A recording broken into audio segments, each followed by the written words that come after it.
E aí, turma, sejam todos muito bem-vindos a mais um Espiritualmente Podcast, o podcast mais espiritual da internet. E eu quero convidar você que está chegando aqui agora para esse episódio, que ainda não se inscreveu aqui no nosso canal, aperta esse botãozinho vermelho aqui embaixo e se inscreva para você ser notificado para todo episódio que for ao ar aqui do Espiritualmente Podcast. E já compartilha para mais pessoas poderem participar desse podcast de hoje que está imperdível. Conto com a gentileza e a generosidade de todos vocês em compartilhar para mais pessoas serem alcançadas pelo conteúdo de hoje. Quero lembrar vocês acerca da nossa viagem para Israel, Turquia, com Luiz Saião.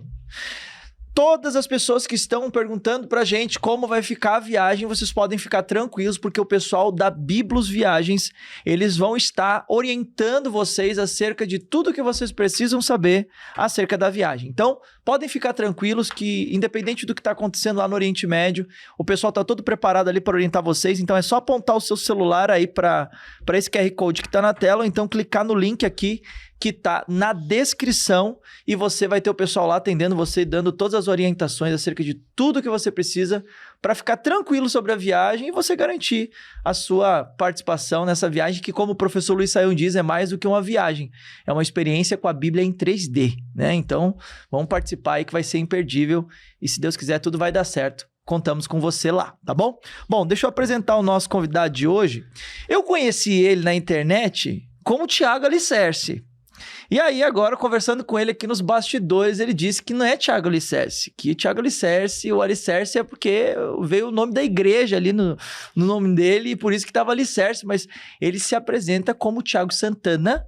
E o Thiago, ele tem feito um trabalho apologético aí na internet que tem viralizado com vários vídeos, vários cortes, alguns deles até polêmicos, e fazendo muitos amigos e muitos haters aí na internet. Então, faz parte do processo, muita gente aí concorda, muita gente discorda, mas nós aqui do Espiritualmente Podcast, nós não buscamos aqui um viés onde nós defendemos uma coisa ou outra, a gente quer aprender, a gente quer ouvir com a história de todo mundo, e ele tem uma história muito bacana que ele quer compartilhar com a gente aqui no Espiritualmente Podcast, e ele tá aqui hoje fazendo um esforço tremendo, porque tá correndo aí com um monte de programa, um monte de coisa que ele tá participando, mas ele chegou aqui e veio participar com a gente. Seja muito bem-vindo, Thiago. Prazer estar com você aqui, irmão. Agradeço, um prazer estar aqui. É um prazer participar do Espiritualmente Podcast. Eu acho que eu tinha visto já alguns episódios, alguns cortes. Eu lembro que eu vi o corte do Anderson. Foi. Né? Então, fico feliz de estar aqui. Que né? bom. Um podcast que já está alcançando uma relevância, né? Muito legal. Deus tem sido bom com a gente. Agora que você já sabe que o Thiago tá aqui, você que gosta dele, compartilha para mais pessoas. Você que não gosta dele, compartilha também. E a gente vai alcançar muita gente, porque esse é o objetivo do nosso podcast. Quem não gosta, compartilha mais. Quem não gosta, compartilha mais. É verdade. Isso é verdade, viu? Quem tá aí no digital sabe muito bem que é bem assim que acontece. E no final das contas, a gente tá aqui então para conhecer um pouco mais da história do Thiago, conhecer um pouquinho mais dele, de como ele chegou a se tornar essa pessoa hoje que está aí na internet, se posicionando ali como um apologeta, defendendo aí a fé cristã e trazendo seu posicionamento na internet. E eu tenho certeza que vai ser muito bacana conhecer essa história. Então, compartilha aí com mais e mais pessoas, tá bom? Thiago, conta um pouquinho da sua história, deixa a gente te conhecer. Eu sei que você é da Baixada, né? Sou de Santos. É lá de Santos. Sou de Santos desde que nasci, sou caiçara mesmo. Caiçara trabalha, né? Que você falou aqui. Sou um caiçara que trabalha. Lá em Santos, na cidade portuária, né? Então você tem, por exemplo, se você for na praia a qualquer horário do dia, você vai encontrar um monte de adulto na praia. Você não sabe se ele trabalha ou se ele, de repente, trabalha no porto. Então ele, né, pegou de madrugada e tal. Mas eu sou mesmo santista raiz, menino da vila, sabe? Essa coisa toda aí, que é o pessoal da nossa cidade, né? O pessoal do Brasil conhece o santista pelo Santos, pelo Pelé, pelo Neymar, pelo Charlie Brown, né? Pelo Porto. E é um pouco da nossa identidade local, né? E assim, comecei a produzir conteúdo para a internet de forma efetiva, né, com intenção de alcançar, porque antes eu usava como uma pessoa comum, né? Rede social mesmo. Eu assim... Não era uma rede de produção de conteúdo. Na época do Orkut, eu fui muito envolvido com rede social porque eu era pastor de jovens. E eu usei muito Orkut, as comunidades e tal. Não era o que se tornou depois, né? Facebook e Instagram. Mas eu usei bastante, mas eu tive um lapso, né, no ministério, que foi o tempo que eu me desliguei da tradição que eu participava, que era o neopentecostalismo, né? E fui me reformar, fui me atualizar. Fiquei um tempo quieto, calado, só trabalhando secularmente, né? Eu fiquei 2 anos e meio sem pregar, mas depois desse período, e assim, vamos dizer assim, um exílio autoimposto, né? E depois eu comecei a pregar em Santos devagarinho, ainda sem muita convicção do que eu estava fazendo, mas muito preocupado da minha família ter uma igreja local para participar, muito preocupado com algumas pessoas da minha cidade que não se identificavam com as expressões de evangelicalismo que lá existem, né? Não que Santos não tenha boas igrejas, tem algumas boas igrejas, mas isso me levou a ficar um tempo escondido, vamos dizer assim. Então eu não peguei esse boom da internet, não surfei essa onda, embora eu já tivesse blog, canal do YouTube bem lá no começo, né? Mas eu deixei de lado, fui viver minha vida, fui trabalhar. Em 2019, finalzinho de 2019, que eu começo com incentivo de alguns amigos, não, você tem que ir para a internet, você tem que produzir conteúdo. Aí eu falei, deixa eu ver como é que funciona, eu preciso entender a mídia, né? Porque eu comecei a pregar no rádio com 15 para 16 anos. Depois participei de rádio FM na região, participei de programa de TV, sempre fui muito comum para mim convite ali na região, em rádio, TV e tal. Então para mim era natural fazer. Eu só tinha que entender como é que funcionava a mídia e entender sobre o que eu gostaria de falar.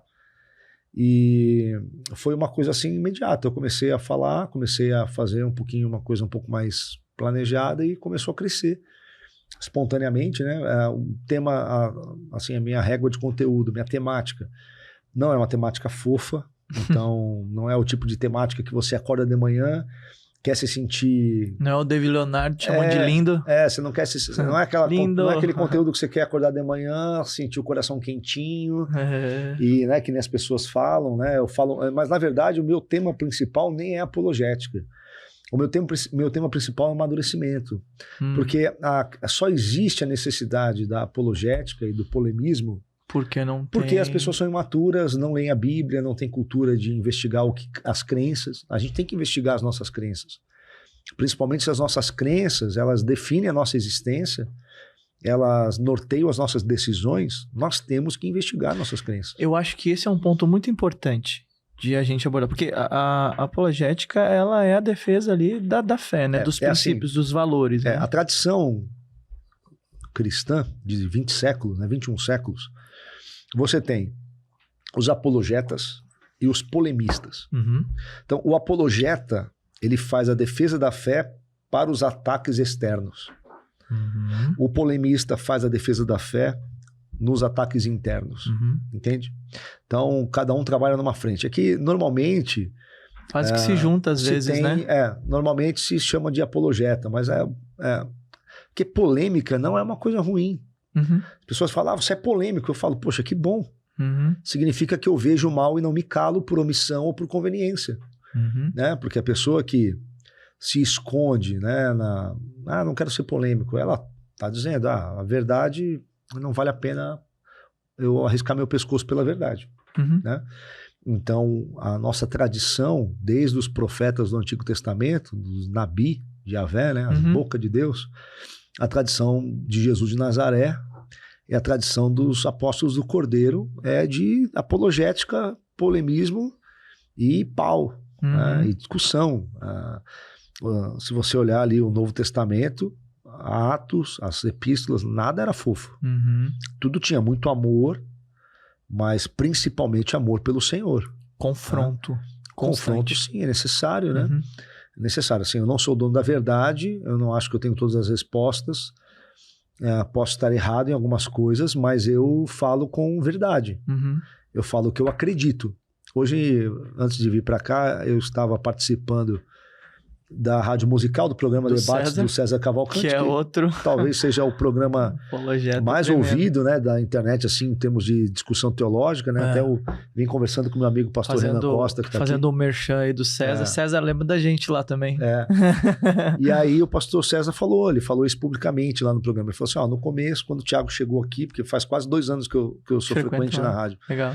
Ele falou, quando o Thiago chegou aqui, eu fiquei meio assim, porque os cortes na internet, achava ele um pouco incisivo demais, fiz algumas críticas para ele e eu...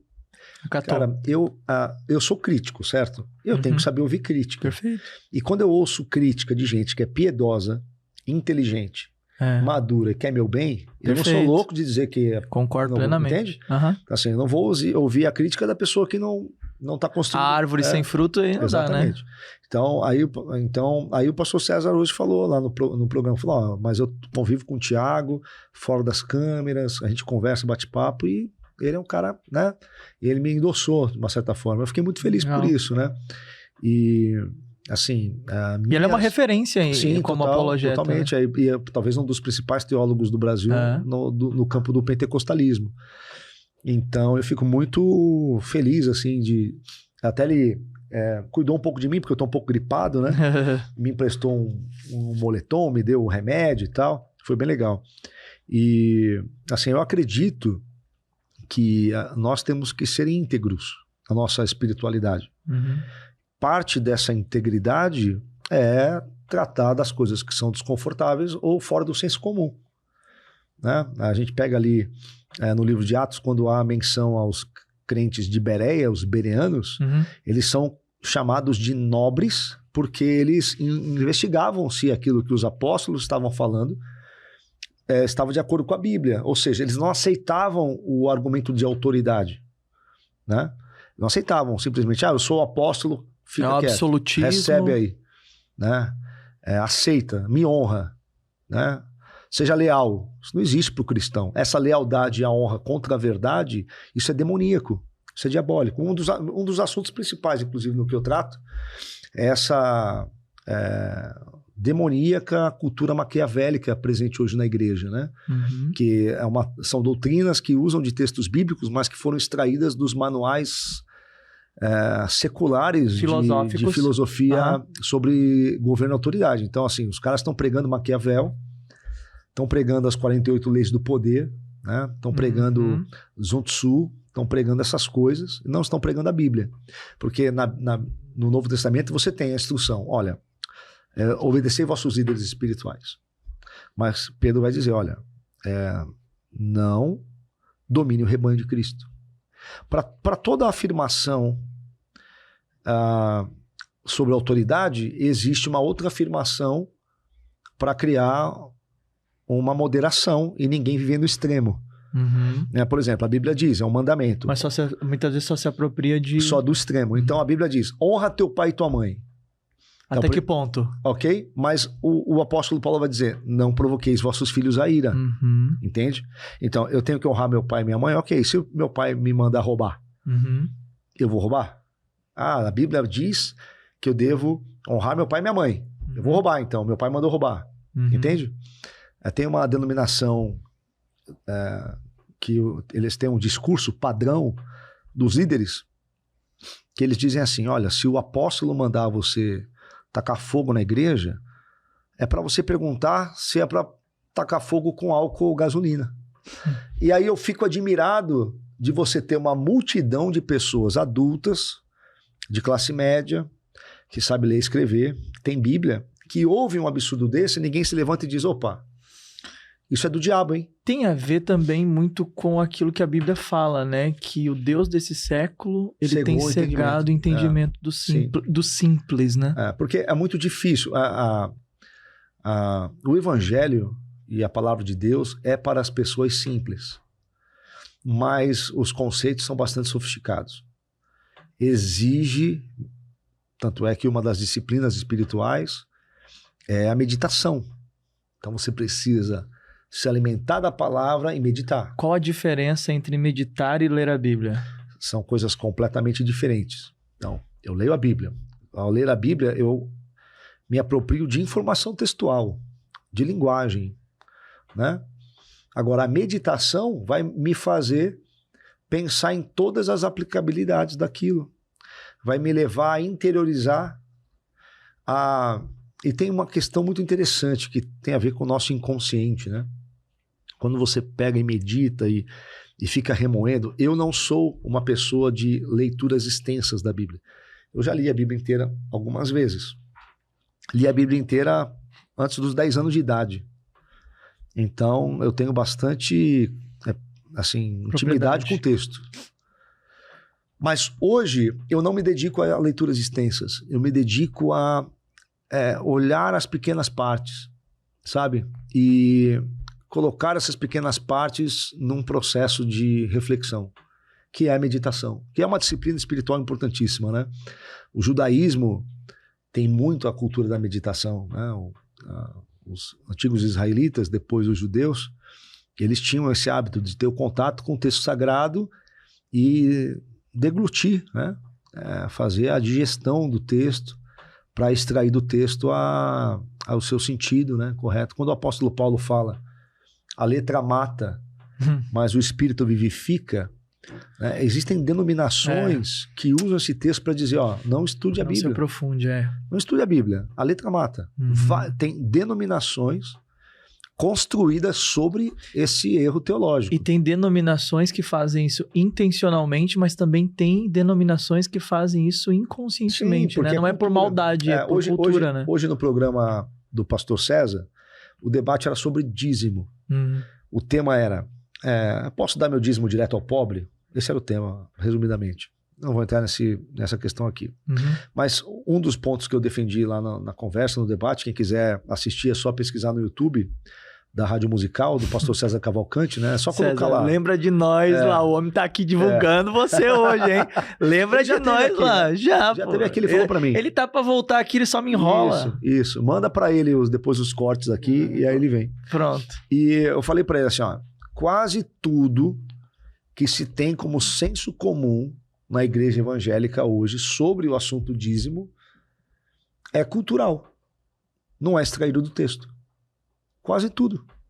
Tem gente que tem medo do gafanhoto. O gafanhoto é um demônio. Gafanhoto não é demônio. Gafanhoto é um inseto. Um inseto que come lavoura.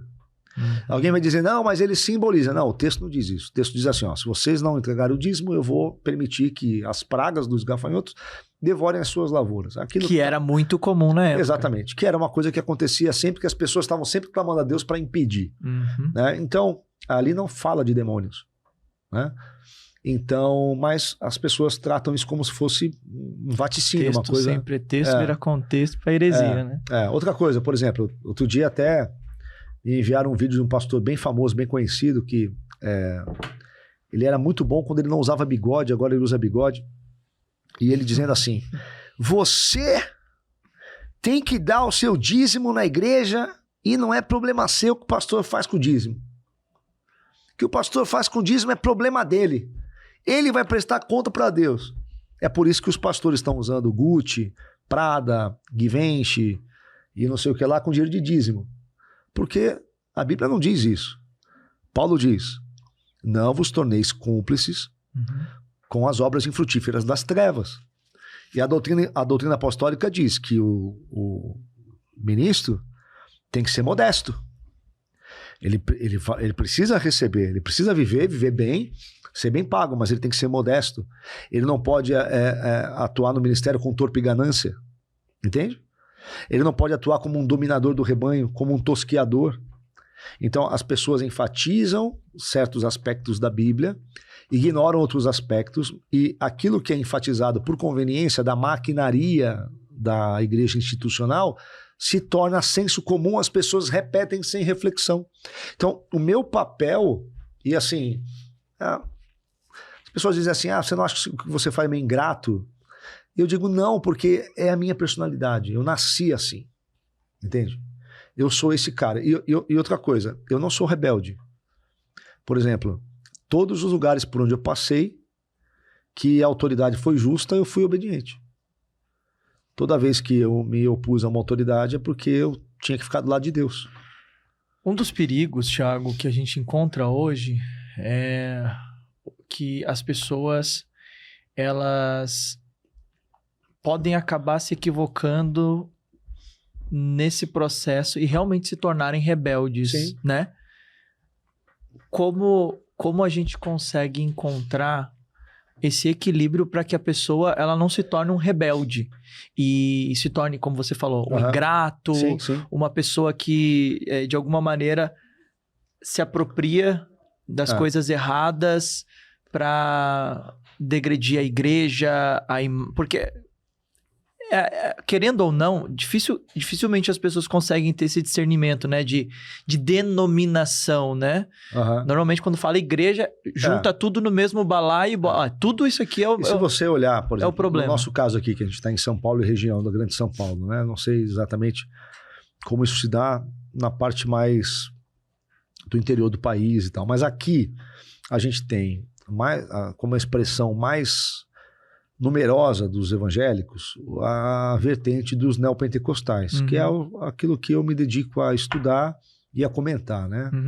Tem a ver com a minha história, minha experiência de vida, depois a gente pode até falar nisso. E o que acontece é que dentro do neopentecostalismo há uma certa cultura que ela está sacrificando a fé da próxima geração. Entende? Então, quando você vê no texto, na Bíblia, você vê, por exemplo, os apóstolos, Atos 5:29, mais vale obedecer a Deus do que aos homens. Por que eles têm que dizer isso? Porque aquele povo que se converte ali na Jerusalém, né, a primeira leva ali da igreja, aqueles que estavam, que viram a Cristo ser assunto aos céus, que ficaram aguardando a descida do Espírito Santo, aquelas pessoas que são convertidas no primeiro discurso de Pedro, na primeira pregação de Pedro. As 3.000 almas lá. Exatamente. Esse povo, majoritariamente, era judeu. E o judeu foi ensinado a respeitar a autoridade. Porque respeitar a autoridade é a forma de você organizar a existência. Perfeito. Entende? Não existe existência viável sem autoridade. O problema é o relativismo. Né? O problema é o excesso, né? O Aristóteles, né? Eu não gosto muito de ficar citando filosofia, porque tem Mas faz parte, né? Tem pessoas que falam, isso é o espírito da Grécia, tem isso também. Sim, total, verdade, verdade. Mas porque de lá, né? É só que a pessoa que fala isso está sendo extremamente ignorante. Porque você nem consegue entender o Novo Testamento sem entender a filosofia grega clássica. Que inclusive tem muita origem. Porque vários termos do Novo Testamento que significam o que significam para nós, significam para nós o que significam por causa da filosofia grega. Né? Então, e a gente bebeu muito disso. João abre o Evangelho de João dizendo que no princípio era o verbo, o logos, que é um conceito da filosofia grega. Né? Mas o Aristóteles ele ensina o seguinte, né? Que você tem os vícios são sempre os extremos opostos de uma virtude cardinal. Então, por exemplo, a coragem é uma virtude. Ser corajoso é virtuoso. Mas você ser covarde é um vício. E você ser impetuoso contra a vida é um vício também. Então você tem aqui a coragem é a virtude. A falta de coragem é um vício, o excesso de coragem é um vício. Entende? Então medo é um vício e irresponsabilidade é outro vício. Entende? Todas as virtudes são assim. Então o respeito à autoridade é uma virtude, obedecer é uma virtude. Obedecer sem a capacidade de reconhecer a legitimidade da autoridade é diabólico. Entende? Então, e isso é muito sutil. E ainda mais, isso ficou mais claro ainda no século XX. Quando existe uma escritora judia, filósofa, chamada Hannah Arendt. Ela escreveu um livro chamado A Banalidade do Mal. O que acontece? A Hannah Arendt, ela estudou o chamado caso Eichmann. Não sei se você já ouviu falar disso. Não. O Eichmann não sei se você sabe, muitos nazistas, quando a Alemanha perdeu a guerra, se refugiaram pelas Américas, né? Sim. E o Eichmann, ele foi um dos responsáveis pelos campos de concentração e pelo extermínio de centenas de milhares de judeus. Sim. E ele se refugiou na Argentina. E uma das primeiras atuações da Força de Inteligência de Israel, como é que chama mesmo? Mossad, né? O Mossad. O Mossad veio de avião e para um evento oficial na Argentina, dopou o Eichmann, que agora tinha nome, se passava por outro alemão e tal, doparam ele, colocaram ele à revelia do governo argentino no avião, levaram ele e foi, não sei se o primeiro ou um dos primeiros julgamentos da Corte Internacional de Haia. E a Hannah Arendt, ela se propôs a investigar esse caso e criou toda uma literatura sobre a autoridade e o mal, né? A partir do fato que ela constatou que lá na Alemanha nazista, aquelas pessoas que entregavam o filho do vizinho para a Gestapo, sabe? Aquela vizinha alemã que denunciou a vizinha que ela pegava açúcar emprestado e entregou para a Gestapo, para depois a vizinha que os filhos dela brincavam juntos ser queimada nos fornos, né? A Hannah Arendt perguntou pro Eichmann: por que você fez isso? Por que você matou tanta gente sem questionar, sem pensar? E ele disse: porque eu estava obedecendo ordens, eu estava obedecendo a autoridade. Então, quando a autoridade ela se torna um mecanismo do mal, rebelar-se contra a autoridade é obedecer a Deus. Tá? Então, assim, ser rebelde contra o mal é ser obediente a Deus. O desafio é que o mal está disfarçado de bem. Sim, muitas vezes. E a pessoa acha que ela está fazendo bem fazendo mal. No caso dos campos de concentração, era nitidamente o mal. Vou te dar um exemplo corriqueiro. A pessoa faz parte de uma igreja. Todo mundo que estiver ouvindo a gente vê isso direto. A pessoa faz parte de uma igreja, de repente ela precisou mudar de bairro. Ela chega no apóstolo, sempre tem um apóstolo, né? Ela chega no apóstolo e diz para ele assim: apóstolo, eu vou ter que mudar de igreja, arrumei um emprego no outro bairro. O apóstolo vai dizer: eu não vejo que isso é de Deus, eu não ouvi de Deus. Você não deve ir. Se você for, você perde a minha bênção, perde a minha cobertura, perde a minha paternidade, você está me desonrando e é desleal. Né? Acabou com o todo esse discurso. A pessoa não sai nem a pau. Corriqueiro, tá? Corriqueiro. Acontece aí aos montes. Beleza? Essa pessoa diz: não, apóstolo, olha só, eu respeito você, mas eu tenho a minha Bíblia e, de acordo com a minha Bíblia, você não tem autoridade para exercer esse tipo de domínio sobre a minha vida. O apóstolo Pedro disse para não atuar como dominador do rebanho. João condenou Diótrefes porque ele queria exercer a primazia na igreja. E eu lhe respeito, que honra é respeito. Eu lhe respeito, mas eu sou cristão e eu primeiro obedeço a Deus. Atos 5:29. Mais vale obedecer a Deus do que aos homens.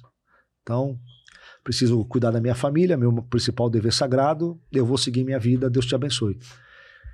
Esse apóstolo vai chegar na igreja e vai dizer assim: não quero ninguém mais falando contra esse rebelde. Ele saiu contra a minha cobertura. Quantas pessoas você conhece que vão dizer: apóstolo, com esse tipo de comportamento, ele sai e eu saio também? Pouquíssimo. Isso aqui não é uma igreja, é uma seita. Por quê? Porque as pessoas são doutrinadas num modelo de autoridade que não tem origem na Bíblia. Se você perguntar para 10 evangélicos qual o livro que ele leu sobre autoridade espiritual, de cada 10, 8 vão citar o Watchman Nee. Acho que só os reformados não vão citar o Watchman Nee. O Watchman Nee foi um homem piedoso, um chinês. A cultura chinesa é completamente diferente da nossa. Total. Eles são coletivistas, né? O indivíduo, na cultura chinesa, o indivíduo não tem importância. Na cultura chinesa, o importante é o coletivo sempre, né?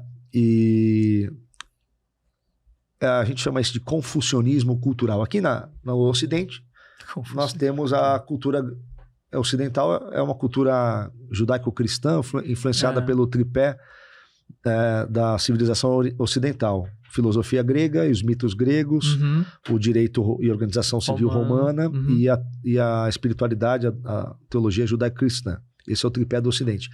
isso aqui na China ninguém conhece. Só quem foi evangelizado. O chinês não cresce ouvindo a Ilíada. Ele não cresce ouvindo, sabe, aquilo que a gente cresce ouvindo, as nossas fábulas, a nossa mitologia. Sim. A nossa cultura tem outros fundamentos, né? Então, os chineses têm outra cultura e tá tudo bem, tudo certo. Então, o Watchman Nee escreveu Autoridade Espiritual na perspectiva de um chinês. E por causa disso, ele reconheceu Moisés como o paradigma da autoridade na igreja cristã. Só que Moisés não é o paradigma de autoridade na igreja cristã. Entende? Que Moisés, quando Deus usa Moisés, Deus está se revelando. Deus usa Moisés como porta-voz da sua própria palavra. Então Moisés era uma representação da autoridade Cristo, absoluta de Deus. Então o que Moisés dizia era absoluto. Por isso que às vezes Moisés pisa na bola, né? Muito. Se envolve com coisa errada e Deus banca Moisés. Porque Deus está dizendo assim, ó, Moisés sou eu. Tudo que vocês ouvem de mim, vocês ouviram de Moisés. Então, quando vocês duvidam de Moisés, vocês estão duvidando de mim. Só que, como é que termina a história de Moisés? Deus não deixa Moisés entrar na terra. Porque o ministério de Moisés foi esse. Entende? Esse não é o paradigma da igreja cristã. Tem um texto de Mateus 20, ele é repetido em Marcos 10, que eu chamo de o Evangelho Proibidão. O Evangelho Proibidão. São textos que não são pregados na igreja, porque não favorece a retórica. Que é Mateus 20, os discípulos, né? Tiago e João, ali a gente entende que eles estavam manipulando a mãe, porque em outras passagens a mãe não é tão importante na história. Mas a mãe deles vai até Jesus e fala, Senhor, permita que os meus filhos se assentem à tua esquerda ou à tua direita. Né? Porque para eles ali, Jesus estava entrando em Jerusalém para assumir o trono. Eles não entendiam ainda que o reino era algo... o céu. Né? Jesus falou, o reino de Deus está dentro de vós. É uma realidade primeiro interior, para depois se manifestar. Né? O que a gente chama de o reino já e ainda não. Né? E aí eles vão até Jesus fala, vocês querem sentar à minha esquerda e à minha direita? Quem não quer, né? Imagina, sua mãe não ia pedir isso pro prefeito, pro governador, pô, deixa meu filho... Vocês acham que vocês estão prontos para beber desse cálice? Precisa de um ministro. O presidente precisa de um ministro da Casa Civil, um ministro da Economia, né? Até parecia que eles estavam no Brasil, né? Não parecia que eles estavam no Brasil. Eu acho que eles tiveram uma aula aqui, vieram passar um período no Brasil. Meio do Brasil ali, né? Meio Brasília. E aí Jesus fala assim, olha, vocês estão preparados para beber o cálice que eu vou beber? Aí Jesus fala o seguinte, ele diz assim, olha, os príncipes deste mundo, os reinos da terra, Jesus está falando sobre o tipo de governo e autoridade secular. Jesus vai dizer assim, os príncipes deste mundo, uns governam sobre os outros, né? Que é assim que a autoridade secular, a autoridade mundana funciona, é a Torre de Babel. Quem está em cima manda quem está embaixo. A hierarquia, né? Quem é mais forte manda quem é mais fraco. Quem tem dinheiro manda quem não tem dinheiro. Quem é mais bonito manda quem é menos bonito. E assim vai. Quem tem influência é menos influente. E Jesus fala assim, dentre vós não será assim. Dentre vós não haverão chefes. Dentre vós, quem quiser ser, primeiro vai ter que ser o servo dos demais. Então, o paradigma da autoridade na igreja é diferente da autoridade mosaica. Só que quando você lê a autoridade espiritual, só está falando sobre Moisés. Por isso que muitas vezes a religião do evangélico médio brasileiro, do neopentecostal, é muito mais uma espiritualidade do Velho Testamento do que uma espiritualidade do Novo Testamento. Quer ver um absurdo comum nas igrejas evangélicas? É cerimônia para lavar os pés do apóstolo, para lavar os pés do pastor. É tipo o poste mijando no cachorro, desculpa a expressão.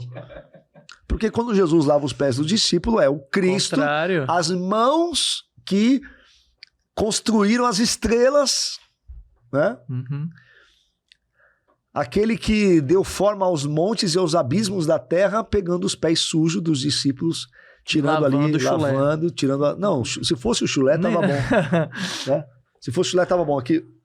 Naquela época, a sujeira da cidade era misturada com o excremento dos animais, verdade. com esgoto, né? Verdade, Não tinha, verdade. não era urbano como hoje.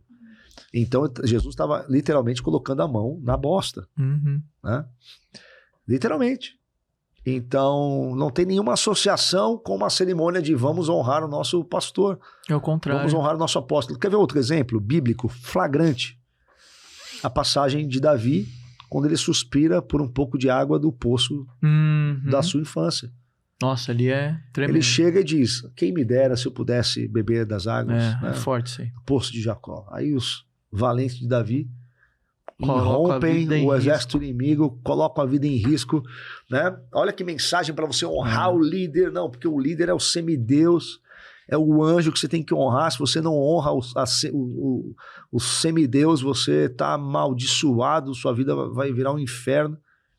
Aí vão lá os valentes de Davi, trazem água para Davi. O que Davi diz? Davi pega a água e derruba como oferta de libação. Ele diz, ai de mim, quem sou eu para beber do sangue? Né? Hoje o apóstolo diria, meus queridos, vocês me honraram muito bem, vocês são leais. Vão ganhar agora uma franquia da nossa igreja. Né? Não esqueça o Pix do meu aniversário. Essa cultura, ela é um desequilíbrio, entende? Ela é o tipo de coisa que pode fazer com que os meus filhos e os teus filhos não vejam sentido na igreja. Entende? É por isso que eu falo das coisas que eu falo. Eu tô chamando as pessoas à razão. Eu tô tirando as pessoas de um delírio. Racional, né? Eu tô dizendo para vocês assim, olha, tá ridículo o que vocês estão fazendo. Né? Tá adoecendo as pessoas isso. Tá fazendo com que qualquer pessoa, porque assim, olha, você hoje, para você participar disso, você tem que ser quase um imbecil. Qualquer pessoa minimamente inteligente, com dignidade e maturidade, não consegue participar de todos os contextos evangélicos. É o que você... Tem igreja que ficou insalubre para qualquer pessoa que tenha o mínimo de inteligência e dignidade humana, entende? É o que você falou, né? As pessoas, elas não buscam esse conhecimento, muitas vezes até mesmo porque estão sendo doutrinadas a não buscar. E às vezes essas pessoas, elas chegam nesse lugar como a primeira experiência. A primeira experiência dela com a igreja, com Deus. Sim. Então, o que você acha, como você acha que deve ser esse processo? Vamos entender um pouco como foi o seu processo. Legal. Meu processo é o seguinte, eu me converti na Igreja Presbiteriana do Brasil, lá em Santos, a Igreja Jardim de Oração, no bairro do Gonzaga. Eu tinha 6 anos de idade, eu tenho um irmão deficiente físico, ele foi atropelado, minha mãe fez um voto com Deus. Olha que interessante, fez um voto com Deus na Igreja Presbiteriana. É boa, porque essa mistura foi boa. Meus tios, minha mãe era espírita, né? Minha mãe era brasileira, né? Minha mãe era domingo... O pessoal entender a piada interna, por que... Não, sim, porque a Igreja Presbiteriana... naquela época, ela tinha uma forte tendência ao cessacionismo, né? A rejeitar a intervenção sobrenatural de Deus, né? Até como uma forma de responder aos excessos e tal. Acho que hoje menos, acho que hoje eles, talvez eles, assim como eu, por exemplo, eu não gosto de quem alardeia que faz milagre a hora que quer. Para mim isso é sinal claro de charlatanismo, sabe? Agora, a possibilidade do milagre, ela é constante porque Deus é todo-poderoso, né? Então, onde Jesus passava e ali precisava acontecer um milagre, acontecia. Eu creio em milagre, eu oro por milagre, eu já vi milagres, mas eu não tenho poder nenhum sobre o milagre. Meu poder é o poder da compaixão, da misericórdia, do amor, do serviço. Então, todas as pessoas que chegam para mim com algum problema, alguma enfermidade, eu digo para elas, Jesus ensinou que se nós impusermos as mãos sobre os enfermos, eles ficarão curados. Então, eu creio que você pode ser curado. Você crê também? Sim. Então, nós oramos, Senhor Jesus, né, no teu nome. Mas cabe a Deus. Mas quem faz o milagre é Deus. Eu não tenho nenhum tipo de domínio sobre Deus. Vontade, exatamente. Deus não é Deus um gênio, que tem Deus domínio não é um sobre gênio nós. da lâmpada. Deus não é o gênio da lâmpada que se eu esfregar certo, ele me concede o meu pedido. Né? Isso é paganismo. Isso é religião pagã. Deus, eu não sou o Deus de Deus. Deus é Deus. Né? Então ele faz quando ele quer. Graças a Deus que ele faz com bastante frequência, né? Mas aí, minha mãe era bem brasileira, então domingo na missa, quarta-feira no terreiro, e aquela coisa, a busca do meu irmão, da cura do meu irmão. Eu tenho um irmão do meio, o Leandro, que é um pouco mais novo que eu, depois minha irmã caçula Thaís, que agora está morando em Sorriso, lá no Mato Grosso. Tá sorrindo à toa agora. É. E meu irmão, ele foi atropelado na semana que morreu o Tancredo Neves. Nossa, marcou. Com 5 ou 6 anos de idade. Ele foi atropelado na porta de casa ali. Naquela época as crianças brincavam na rua, né? Muito. Saúde. Perdão. E ele ficou tendo delírios. Ele começou a falar, o Tancredo, ó o Tancredo. Ele via o Tancredo. Não é porque ele ficou a semana inteira vendo o velório, o sepultamento do Tancredo, né? E a minha mãe ficou desesperada, porque ela achou que o Tancredo realmente estava vindo buscar meu irmão. E ela correu na igreja presbiteriana, era o que ela conhecia, e ela falou, não, corredor de hospital, ela falou, olha, se meu filho não morrer, eu vou buscar Deus na igreja dos meus irmãos, que meus tios eram presbiterianos. Nós ficamos lá, eu fiquei lá até mais ou menos uns 14 anos de idade, e por conta dessa busca sempre da minha mãe, de uma cura, de um milagre, porque... Por causa do irmão? Por causa do meu irmão. Hoje, meu irmão tem uma vida super boa, e é casado, trabalha. Mas naquela época, na adolescência ali, ele precisou de muitas cirurgias, muito cuidado. Então era uma constante na nossa família, né? Essa preocupação. E aí minha mãe ouviu dizer que tinha uma igreja pentecostal lá em Santos, no bairro do Macuco, que tinha pessoas que oravam e as pessoas eram curadas. Minha mãe tinha uma imobiliária, ela tinha uma corretora que frequentava essa igreja, levou a gente nessa igreja e ali, no começo eu relutei, porque a igreja... Você tinha idade de quanto? Eu tinha 14 para 15 anos. Aí eu relutei muito no começo, porque eu era totalmente adaptado à igreja presbiteriana, fazia parte da UPA, que é a União Presbiteriana bem de racional. Adolescentes. Cara, é racional, mas com muita paixão. Sim. As pessoas eram muito apaixonadas por Cristo, sabe? Eu tenho assim, por exemplo, eu lembro que teve uma fase na minha família que meus pais se afastaram da igreja. Você acha que o batista é mais racional ou o presbiteriano? Varia muito da comunidade local. Né? Eu também acho. Aí o que acontece? Eu lembro, por exemplo, eu fiquei... Meus pais se afastaram da igreja e eu fiquei indo sozinho na igreja. E eu tinha um presbítero chamado Ivan. E o Ivan, ele cuidava dos adolescentes. E ele ia me buscar em casa. Ele era um homem apaixonado. Isso pra mim é fogo de Deus, sabe? É paixão, é amor pelas vidas, pela obra. Então eu não vejo só essa ardência. A manifestação externa não significa... até porque... Isso é o extremismo, né? O C.S. Lewis, ele dizia um negócio interessante. Ele dizia assim que santidade é mais fácil fingir do que conquistar, né? Então, é muito mais fácil você dar demonstrações públicas de espiritualidade do que ser espiritual de verdade. É a parábola do fariseu e do publicano, né? Então, enquanto o fariseu aladeava a sua santidade, a sua espiritualidade, o publicano reconhecia a sua condição miserável, com humildade. Bom exemplo. Né? E Jesus falou, dos dois, quem foi para casa justificado? Não foi o fariseu. O fariseu era teológica, cerimonialmente correto. E o publicano era pecador e era problemático. Mas Jesus falou que o publicano foi para casa justificado, ou seja, o publicano não fez os banhos cerimoniais, o publicano não fez os ritos, o publicano não mudou de roupa, o publicano não deixou de ser publicano. Ele voltou para casa, nas palavras de Jesus, justificado. Porque ele era uma pessoa honesta com relação a si mesmo e ele tinha quebrantamento, arrependimento e pedia perdão a Deus. Então, a religião, ela pode ser uma excelente máscara social, né? Inclusive, quando uns anos atrás, eu me interessei muito pelo assunto da psicopatia. Nossa, tem muitos. Muito antes disso virar moda. E eu me interessei justamente quando eu li a Hannah Arendt, né? Porque assim, eu fui querer entender algumas coisas que aconteceram comigo, que eu vivi na igreja. E eu me deparei com os estudos sobre a hipocrisia religiosa, e como eu li um pouco de psicanálise, eu fui entender que você tem, às vezes a religião é uma máscara social, né? As pessoas o narcisista ocultam, maravilhoso. Né? Ocultam a as sombras, né, da personalidade e tal, enfim. Perfeito. Então eu li isso. Eu li um monte de coisa, né? Eu li o Efeito Lúcifer, do Zimbardo, né?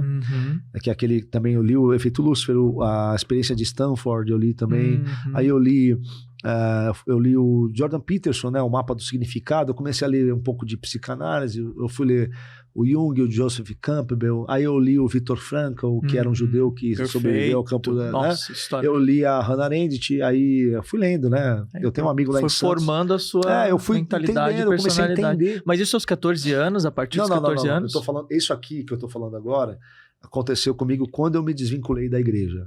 Tá. Neopentecostal. Aí eu vou te contar. Eu saí da igreja. Achei que o homem estava lendo tudo isso aos Não, 14 anos. Eu falei, pronto, aí... É nada. Não. É que nessa época, infelizmente, eu tava lendo Kenneth Reagan e Benny Hinn, pelo amor de Deus. Pô, Bom Dia Espírito Santo, cara. Cara, Bom Dia... Aquele livro mudou minha vida. Não, o livro... Assim, não vou dizer que o livro é totalmente ruim, né? Mas aquele livro me ajudou a ter uma percepção sobre Deus que eu não tinha. Eu entendo o que você tá falando. Mas naquela época... Porque assim, é muito triste você ter 14, 15 anos. Então. Ler Benny Hinn e nem saber quem é C.S. Lewis, por exemplo. Entende? Não, é muito ruim você estar lendo Kenneth Reagan e ninguém te apresentar John Stott. Cara... É uma pobreza muito grande. Kenneth Reagan dando risada lá com o espírito do que... Cara, tem coisa... Aquilo ali deixou todo mundo chocado. Assim, ó, eu não sou sectário.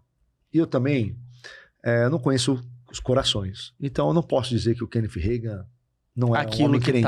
Entende? Mas aquela manifestação específica... Ele pode ser uma pessoa equivocada. Ele pode ser alguém com... Tem várias questões que a gente poderia dizer ali. A gente poderia até dizer que, de repente, o Espírito Santo até fez alguma coisa em algum momento e depois viram que aquilo era popular e ficaram repetindo aquilo ad eterno até virar uma chacota, entende? É difícil, né? Eu não gosto de falar alguma coisa. Eu não coloco Deus numa caixa. Quando você olha a tradição cristã, você vai ver... Por exemplo, a experiência de você cair no espírito, né, como a gente chama. Essa experiência ela é presente na literatura da igreja desde o seu início. Até os católicos chamam isso de repousar no espírito. Você tem experiências de Jonathan Edwards, que é um dos heróis dos puritanos, dos reformados, onde ele relata experiências do tipo. Então, você vê o apóstolo Pedro tendo um êxtase, né, na visão ali de Cornélio. Isso não pode virar uma doutrina. Então, o problema é o seguinte... Até outro dia eu compartilhei o vídeo de um apóstolo, ele me ameaçou no WhatsApp, disse que ia chamar a polícia para mim, me denunciou no Instagram, porque ele estava ensinando os jovens a soprar para os outros jovens cair. Isso é charlatanismo, gente. Sim. Entende? Até porque quando você diz para alguém assim, olha, eu vou colocar a mão em você, você vai sentir um arrepio, a pessoa vai sentir... Indução. Uma boa parte por indução. Eu acho que eu vi teu perfil, você... trabalha com isso, entende o que eu estou falando, né? Um pouco. Então, eu, por exemplo, eu não sou contra a PNL. Cada coisa tem o seu espaço, entende? Precisa ter muito discernimento para usar essas coisas. Sim. E outra coisa, você tem que ter É como a própria Bíblia, pô. Sim. Você tem que, na mão da pessoa tem que errada. saber se a pessoa que está ostentando aquela a profissão, aquele papel, se ela é realmente capaz, né? Perfeito. Porque você tem desde, por exemplo, os grandes institutos de formação de coach. E assim, eu sou formado em administração de empresas, então quando eu estava cursando a faculdade, 96, 97, era quando estava chegando no Brasil o coaching. Eu lembro porque eu assinava a revista Exame, assinava a revista Você S.A., porque na faculdade falavam, assina aí e tal.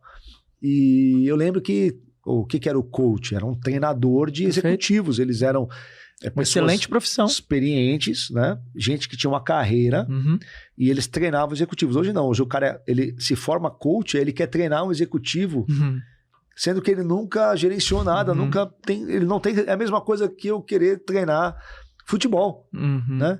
Lá no Santos a gente sofreu agora o rebaixamento. No Santos, cara, você não joga bem futebol, pô. Não, eu jogo bem futebol, mas não profissional. Inclusive hoje eu não vou jogar, eu jogo toda terça. Hoje eu não vou jogar porque eu tô em São Paulo. Quando a gente descobre as coisas. Eu jogo, mas eu nunca fui profissional, mas... Não, mas é muito isso mesmo, né? São excelentes ferramentas. Sim. Só que uma das coisas que eu percebi ao longo do tempo é que cada coisa tem que estar no seu lugar.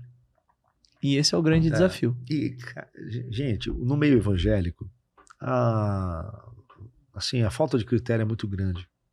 Porque assim, desde os anos 90 se tendencionou a ter o seguinte. Isso aqui, as pessoas lá fora estão fazendo isso aqui. Agora a gente vai criar a versão evangélica disso. Porque o povo evangélico é um grande mercado. Então, a pessoa está fazendo constelação familiar, que é uma pseudociência sem nenhuma comprovação científica. O pessoal fala em campo morfogenético da Terra. O Bert Hellinger que começou com isso. É uma coisa que tem a ver quase com o espiritismo. Era católico, é uma coisa muito louca, né? Espiritismo. A pessoa fala, não, agora tem uma versão evangélica. Nós fazemos constelação cristã. Não existe isso, gente. Não tem como. Entende? Cada coisa no seu fora. A mesma coisa que eu falo assim, não, nós vamos fazer agora engenharia cristã. Qual é o sentido? Eu acho que o ponto é... Eu entendo. Agora, se a pessoa diz assim, olha, eu sou cristã... É esse o ponto que eu ia chegar. Consteladora familiar. É isso que eu ia falar agora. Eu nem me meto. Mas esse é o problema, Entende? Thiago. Eu sou psicanalista e sou cristão. Beleza. Agora, eu vou te fazer uma psicanálise cristã? Pelo amor de Deus. Então nunca leu a psicanálise. Eu entendo o que passa na cabeça deles, eu entendo o que passa na sua. Porque depois que eu conheci o Saião, não tem como desver certas coisas. Então, assim, eu entendo os dois lados. O que acontece é que muitas vezes, na cabeça dessa turma, eles têm a intenção positiva. Eu não duvido disso. A intenção não é todos, tá? Como a gente tava falando do Kenneth Reagan, do Benny Hinn. Eu não sondo corações. Por isso que eu não gosto de debater a pessoa. Eu nunca falo assim, isso aqui é um pilantra. Às vezes eu tô vendo que o cara... Dá vontade de falar, mas... O cara tá lá no meio de... O cara tá no meio de uma multidão não adivinhando... é possível que não O cara seja. tá no meio de uma multidão adivinhando o CPF, RG... Eu já falei. Que isso? Isso aqui é o poupa-tempo ou é uma igreja? Pô? Eu já falei o seguinte, qualquer um desses profetas de RG, de CPF, eu desafio num ambiente controlado. A gente aluga um hotel, eu separo 30 pessoas e eu falo assim, você tem o dia inteiro para adivinhar um CPF. Se você adivinhar um CPF, eu vou lá na tua igreja rodar no manto lá, fazer o reteté. Eu viro um helicóptero. Por quê? Porque vocês não acham que é muita coincidência? Isso aqui é um corte, hein? Vocês não acham que é muita coincidência justamente quando surgem as tecnologias de reconhecimento facial, começa a surgir Google, aplicativo. Pô, tem aplicativo que você digita, de pessoal que é de direito, né, advogado, você digita aqui o nome da pessoa, ela te dá a ficha inteira da pessoa. Então o cara vai lá, Deus tá me mostrando, você tem uma causa na justiça. Tem alguém pesquisando, ponto eletrônico, tem todo um aparato tecnológico. Por que antes não existia esse tipo de coisa, né? Com esse volume? É porque é um baita de um golpe. Não tem como não desconfiar dessas coisas, de fato. Mas o ponto ali, falando de ponto, o ponto assim, não é o ponto que tá no ouvido. Se você quiser, a gente faz junto. Quem estiver me ouvindo aí, pastores, quem quiser, a gente faz junto. Aí, pode mandar ali a mensagem. Renan, manda a mensagem. A gente pega uma sala de hotel, 30 pessoas, a gente levanta o financiamento para isso. Olha aí. 30 pessoas, eu vou te trazer aqui em São Paulo, o Renan vai ser o grande profeta. O grande profeta. Tem 30 pessoas aqui que você não faz ideia de onde vieram. Revela aí. Vamos ver. Eu vejo que a profecia, eu tive contato com algumas pessoas que se apresentavam como profetas. Existem algumas pessoas que eu vejo realmente a seriedade, vejo a preocupação de realmente ser um profeta coerente. Eu sou carismático. Eu acredito nos dons. Para mim, cessacionismo é outra heresia. Entende? É um outro extremo. Então, eu creio nos dons. Por exemplo, Deus fala para pessoas, fala. Mas se você ficar tomando decisão na sua vida só por meio disso, você vai se enfiar no buraco. Então, assim, como é que a doutrina apostólica ensina? Que toda palavra profética, precisa ser julgada pela igreja. Perfeito. O profeta precisa ter caráter ilibado. Ele precisa ser marido de uma só mulher, ele precisa ser tudo aquilo com os pré-requisitos do ministério. O que a gente vê hoje no Brasil é que a pessoa sai do terreiro para a igreja e a espiritualidade é a mesma. O tipo de adivinhação é a mesma. O espírito é o mesmo. Muda só a estética e a formatação religiosa. A espiritualidade é igual. Você conhece as candombleias? As candombleias? Outro corte. Candombleia, mas isso é um nome que a gente deu na internet, né? Não vou dizer que fui eu que dei. Vários várias Que pessoas é as candombléias? Candomblé é aquela igreja que você não sabe se é um terreiro ou meu uma assembleia. Deus. Você não sabe se é Essa um é nova. terreiro ou uma assembleia. Né? Você tem até a gira, né? Só que no terreiro é a gira. Sim, E verdade. na igreja é girar no manto, rodar no manto. Então, a mesma espiritualidade. A mãe de santo, ela nem precisa estudar a Bíblia, ela só precisa continuar fazendo as revelações e fica tudo bem. Puxa, é verdade, né? Realmente lá dentro é isso, né? Eu já fui nesses lugares, assim, quando eu era mais novo, mais jovem. Eu já tive dentro de um centro desse, eu vi essas manifestações. Por isso que eu te falo que o meu assunto não é tanto apologética. É verdade. Apologética é só um modo de chamar atenção. O meu assunto é a maturidade e critério bíblico. É isso que eu estou pregando. Então... Mas é muito isso. É cada coisa ocupar o seu devido lugar. Sim. E ter a sua devida ordem ali, né? Porque que nem a gente falou, você pode ser tantas coisas que você quiser ser, mas a gente não pode querer encaixar a Bíblia como se ela se adaptasse a isso, Sim. né? É a gente, é igual as pessoas hoje que frequentam a igreja, elas não querem chegar na igreja e se adaptar à Bíblia, mas elas querem chegar na igreja e a Bíblia se adaptar a elas, e é por isso que a gente tá vendo hoje igrejas do tipo lesbiteriana. Tu viu esse vídeo? Mas eu acho que eu vi esse vídeo da missionária lesbiteriana, mas eu acho que é uma esquete de humor. Que assim, na internet... Não é real? As coisas viralizam. É verdade. É que nem aquele casal que fica vendendo bexiga. Cara, que é piada. Eu não tenho certeza. Tem que verificar a origem do vídeo, mas eu acho que é uma esquete de humor. A menina é boa, cara, se aquilo ali é humor. Eu acho que aquilo ali é uma esquete de humor. É Igor, muito nonsense. Muito nonsense pra ser verdade. Embora... é bem possível diante do cenário. Do progressismo, né? É bem possível. Mas parece realmente piada agora, pensando, parece mas é que muita... Cara, mas quando parece. é que você escuta o pessoal falando assim, não, eu sou psicólogo, e todos estão convidados. Então aí você fala assim, não, esse pessoal é louco. Mas assim, é porque tem um vídeo dos psicólogos, da própria entidade da psicologia, divulgando um evento, né? E eles estão falando assim, isso foi publicado no perfil oficial da psicologia, não sei o nome da entidade. E eles estão dizendo assim, olha, eu sou psicólogo. Eu vi esse vídeo. Entende? Então, assim, parece que você tá vendo um episódio... Mas isso é real? Então, parece que você tá vendo um episódio, sei lá, do TV Pirata, né? Mas não é. É real. Então, quando você vê agora lesbiteriana, você fala assim, não, isso daí... Você fica em dúvida, porque a realidade virou tanto um filme nonsense... Isso já é esquizofrenia. A pessoa, ou ela é ou a gente tá ficando esquizofrênico, ou a gente tá com... A gente...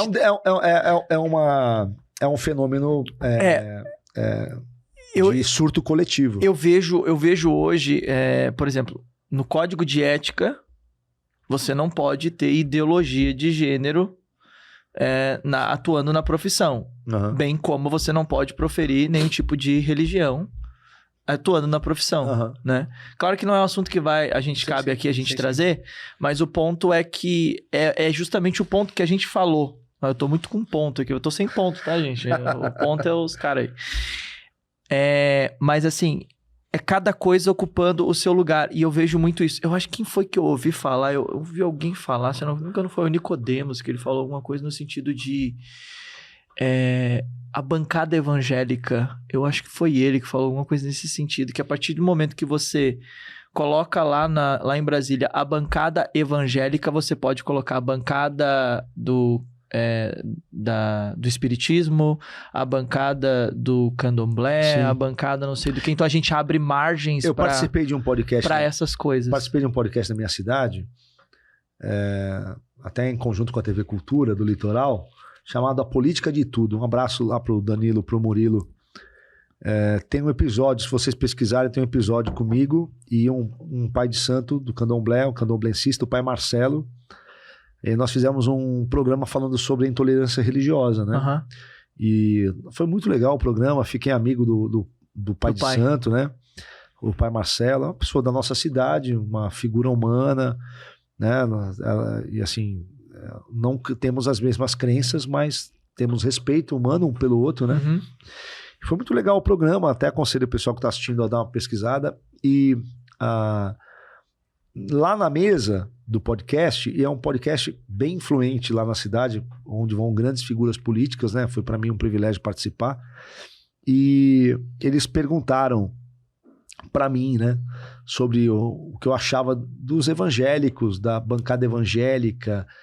Eles usavam muito como referência algumas coisas ditas, por exemplo, pelo pastor Malafaia e tudo mais.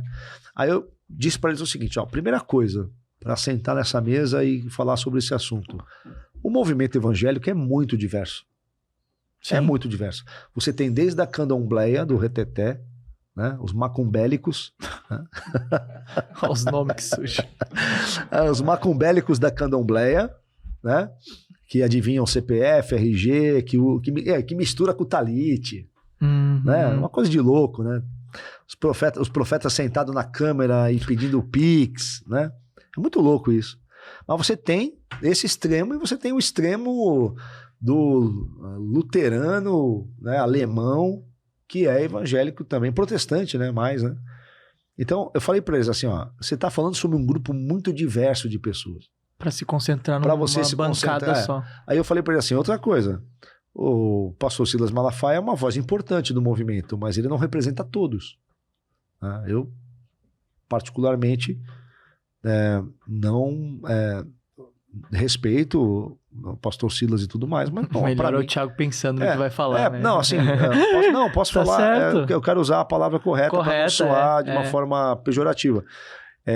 Não é, para mim, aquela pessoa que eu falo, não, deixa eu ouvir aqui, porque eu vou modelar o comportamento ou as ideias e tudo mais. Até porque ele é assembleano e eu tenho preferência por outras linhas, né, teológicas e tal.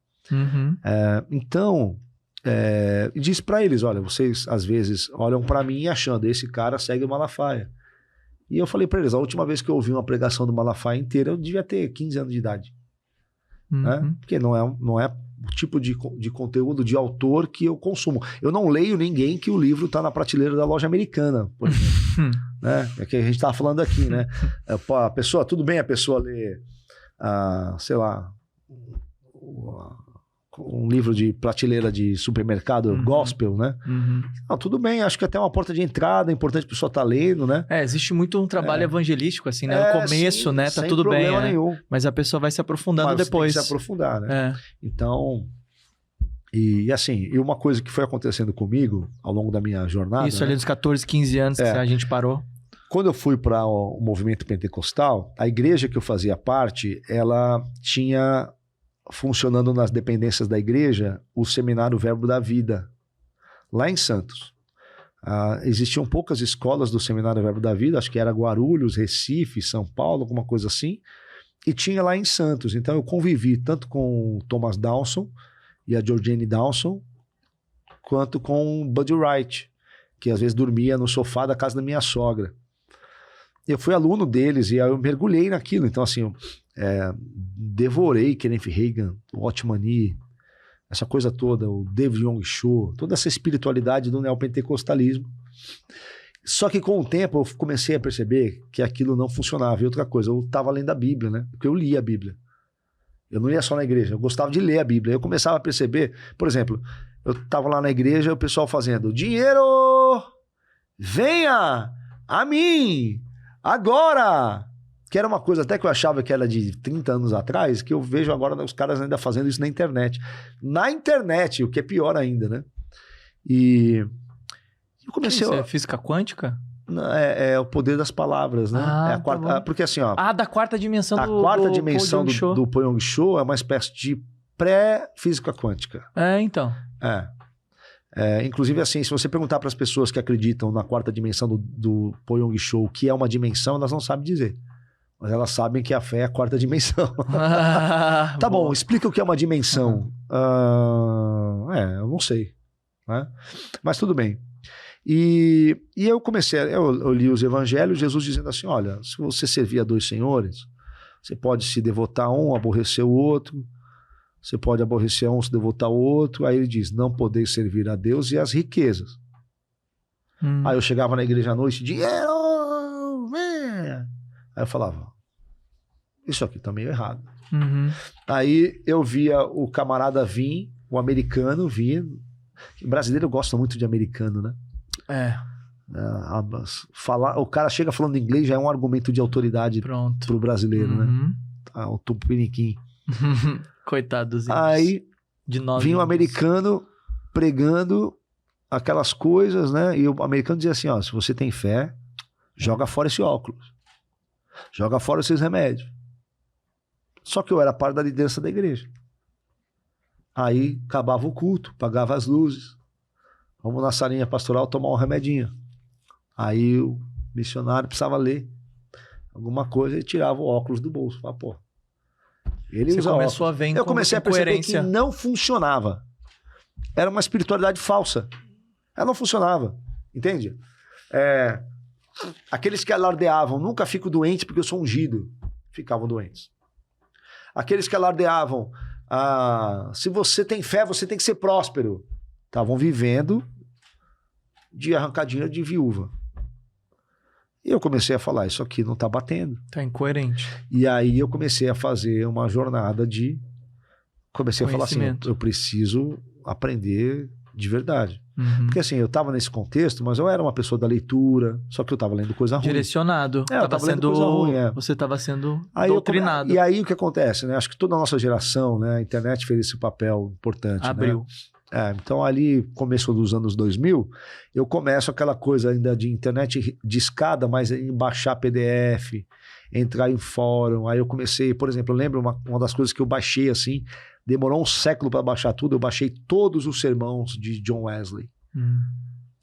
Né? Eu baixei vários PDFs do Arthur Pink, que é um autor reformado que a gente não conhecia. A.W. Tozer, que depois popularizou no Brasil por conta dos livros do Tommy Tenney. Aí eu tive contato com o blog do Nicodemus, O Tempora Humores. Eu tive contato com a editora Monergismo, né? E eu fui começando a ler, e gostava também de ler a teologia pentecostal clássica, entende? Eu não fiquei bitolado, sabe? Eu não fui aquela pessoa que falou assim, não, agora sou reformado, os pentecostais não prestam. Não.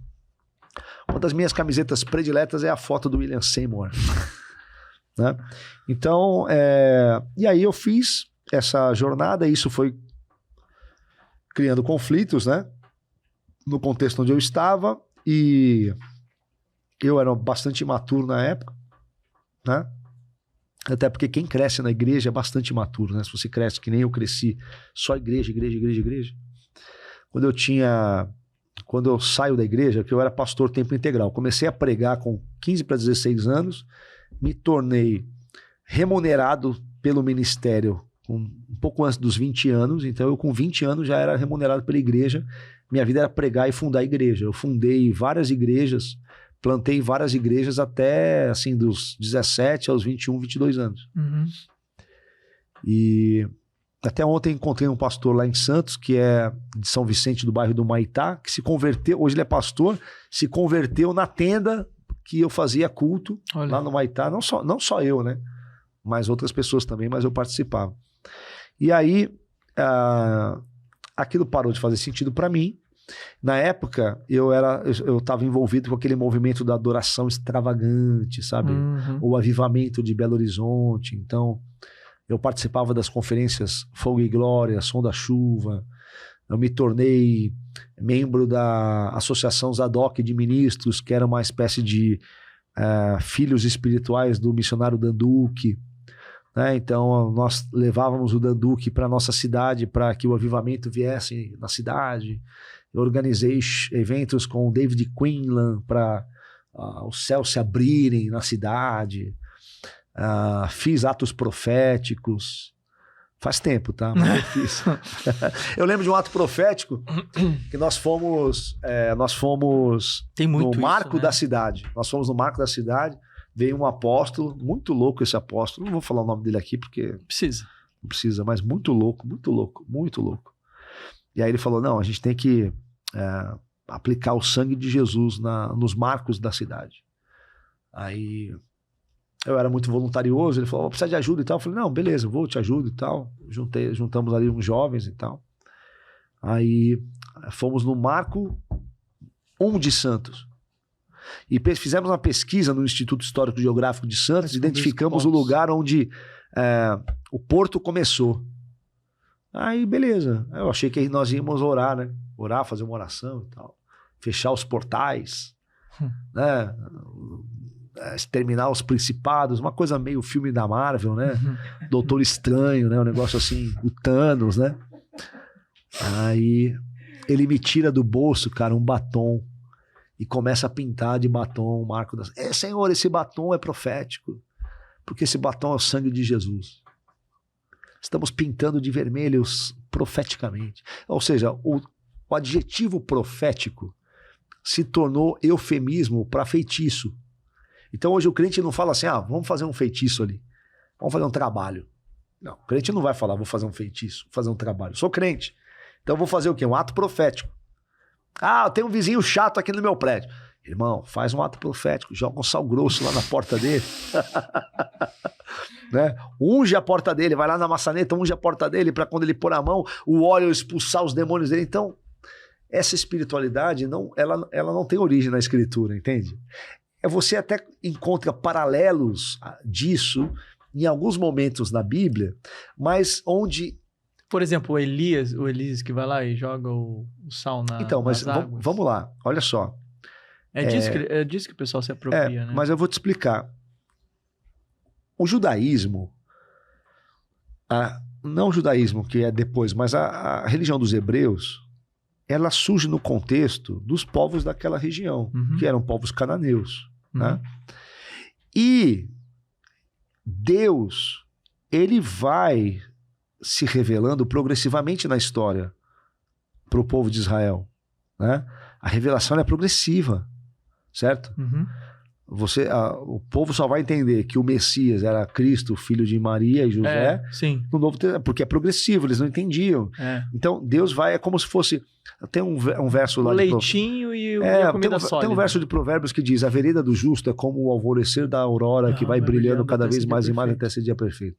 Porque quando o sol está lá no meio-dia, no ápice, não existem sombras. Né? Tudo é luz. Então Deus vai ali descortinando devagarinho. E o que acontece? Deus se apropriava. Tem um livro muito legal do Paulo Won chamado E Deus Falou na Língua dos Homens. Muito legal, quem estiver assistindo aí, né, adquire esse livro. Que o Paulo explica exatamente isso, né? Como a revelação é progressiva, como Deus vai usando aquilo que é comum para o homem para se revelar, mas invertendo a semântica das coisas, o significado das coisas, né? Então, quando você pega ali, todos os povos ao redor dos judeus eram fetichistas, eram feiticeiros, todos. Até o profeta Elias, pô. Lembra do cajado dos magos do Egito? Lembro. Que viram serpentes, aí o cajado de Moisés vai e devora as serpentes deles? Sim. Então, ok. Só que os profetas não faziam feitiço. Porque o feitiço, a lógica do feitiço, que é a lógica pagã, é o seguinte: a manipulação de elementos físicos para alterar a realidade e influenciar o espiritual. Nenhum profeta faz isso no Antigo Testamento. O que os profetas fazem no Antigo Testamento? Utilizam os símbolos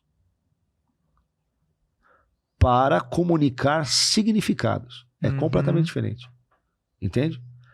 Quando Elias se apropria de um objeto e utiliza o objeto, ele está proclamando uma mensagem. Aquilo tem um significado. Total. A gente vai construir uma mensagem, a gente usa a mensagem do sal da terra e tudo mais para trazer então, aquilo é algo alegórico e pedagógico. Não é feitiço. Ou seja, não é para os tempos atuais. Não é para se utilizar. Quando você pega o argumento do Paulo, por exemplo, dos lenços e aventais. Mas os lenços e os aventais não eram atos proféticos. Os lenços e os aventais eram o costume de você colocar lenços e textos com alguma oração sobre uma enfermidade. Paulo estava comunicando assim: estou orando por você. Entende? Quem curava era a oração de Paulo, não era o lenço. Se o lenço não tivesse chegado, a oração de Paulo chegava. Entende? Você não tem base bíblica para dizer que o lenço curava. Quem curava era Paulo. Era a oração de Paulo. Jesus por meio de Paulo. Entende? Então O o lenço era só uma uma comunicação, mensagem. era uma comunicação. A mulher É como do se hoje eu fluxo de estivesse sangue. orando aqui e alguém ouvindo o rádio em casa. A mulher do fluxo de sangue que toca na orla das vestes de Jesus. Então, Malaquias tem a profecia que diz que nascerá o sol da justiça trazendo salvação nas suas asas, no seu talit, né? Nas franjas. Nas franjas. Né? Então, aquela mulher, ela toca crendo numa palavra, que haveria cura Porque ali tinham as leis, nas vestes né, do nas Messias, mas ela mensagens. estava crendo na palavra. O poder não estava na franja, o poder estava em Jesus. Quando Jesus fala assim, eu senti sair virtude da franja, ou ele diz, eu senti sair virtude de mim. Entende? Esse é o grande lance, é sutil. É sutil. Perfeito. Porque ou eu creio que o elemento altera a realidade, e aí eu estou virando feiticeiro, ou eu creio que o elemento é comunicação de uma verdade transcendente. E o argumento que é usado muitas vezes pelos sinais que acontecem muitas vezes na vida da pessoa que vai lá, faz aquilo. Normalmente o pessoal diz assim, mas a pessoa, ela foi curada. E ela foi curada pela inocência dela, ou enfim, ela teve ali a experiência e houve ali a cura, a libertação, enfim. Deus cura porque Deus ama o povo. Perfeito. Então Deus não vai esperar a teologia correta para curar ninguém. Não importa se o cara tá fazendo errado. Deus cura porque ama o povo. Deus cura porque... O coração da pessoa. Deus cura porque ama o povo. Às vezes eu estou teologicamente equivocado, mas Deus vai fazer porque Deus ama as pessoas. Essa é a primeira coisa. Entende? A primeira coisa. Mas existem também outros fenômenos que podem ser interpretados como a ação divina e são questões de ordem natural. Toda a indústria farmacêutica, quando vai considerar a eficácia de um remédio, conta com o efeito placebo. Perfeito. Que é o fato de o que teste. a pessoa acreditando no efeito de um remédio que não tem efeito, cura, recebe a manifestação física da cura. Que é um fenômeno que nem a medicina nem a ciência entende perfeitamente como funciona. É muito então, se você neurológico. tem o próprio... A gente conhece o efeito placebo, que é como se fosse o poder da sugestão. Isso. Né? Então isso também tem que ser levado em consideração também, né? Deus faz e esse mecanismo quem criou? Foi Deus, entende? Então não está errado dizer Jesus me curou, certo? Porque é um mecanismo criado por Deus, mas é um mecanismo que ele não é necessariamente um milagre, mas é um fenômeno da natureza conforme Deus a criou. Então é complexo, entende? Bem complexo. E é um tipo de complexidade que é muito fácil a pessoa dizer, esse é carnal, é incrédulo. Não. Da mesma forma que existe o dom da profecia, de línguas, interpretação de línguas, dom de curar, existe o dom do discernimento de espíritos. É um dom espiritual também. Discernir. Entende? Entender, isso aqui é um fenômeno de natureza natural. Isso aqui é demônio. Isso aqui é o inconsciente. Isso aqui foi uma intervenção de Deus. Por exemplo, eu acredito que você tenha conhecimento, porque você trabalha com isso. Você nunca vai ver um alemão incorporar o Exu. Nenhum dinamarquês. Você nunca vai ver um norueguês incorporar a pombagira. No Canadá, vai lá no Canadá ver se alguém baixa o preto velho. Por causa da cultura. Por causa da cultura. Porque a pessoa precisa primeiro ter aprendido aquele personagem, aquele arquétipo. Aquilo tem que estar instalado no inconsciente dela. Aquilo tem que ser para ela que nem o símbolo de uma expressão. Botar a mão na cabeça e manifestar. Aquilo tem que ser para ela o símbolo de uma expressão de um certo comportamento. E aí, quando ela é ativada no inconsciente, aquela personalidade emerge. Isso é um fenômeno que não tem nada a ver com o demônio. Agora, demônios não agem nisso? Agem. Sim. Satanás, o diabo se alimenta da produção humana. O pó da terra é a nossa produção psíquica, espiritual, de emoções, sentimentos. O diabo se alimenta disso, potencializa isso e age nisso. Mas o que eu estou dizendo é que muitas vezes a gente está chamando de demônio aquilo que é só surto. Outras vezes nós estamos chamando de milagre aquilo que é só um fenômeno. E às vezes nós estamos chamando de ação do Espírito Santo uma coisa que é só um viés. Tá todo mundo caindo, se eu não cair vai parecer que eu sou o único que não acredito. Então eu A mesmo gente já me chama jogo isso no chão. a gente chama isso de condicionamento. É o viés de confirmação, né? Pronto. Então, uma Foi igreja condicionada e agora ela vai fazer. madura precisa ter essa conversa. Discernimento de espírito. Por quê? Porque quando acontecer de verdade, eu quero ser o primeiro a dizer, opa, glória a Deus, olha, Sim. Aconteceu.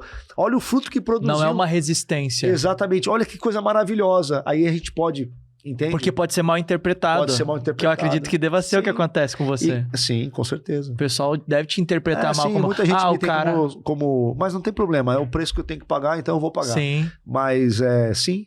É isso, né? Muita gente... Mas eu acho que esse discernimento de espírito, ele é muito importante. E eu acho que essa é uma oração que as igrejas precisam começar a fazer. Sim. Com urgência. Sim.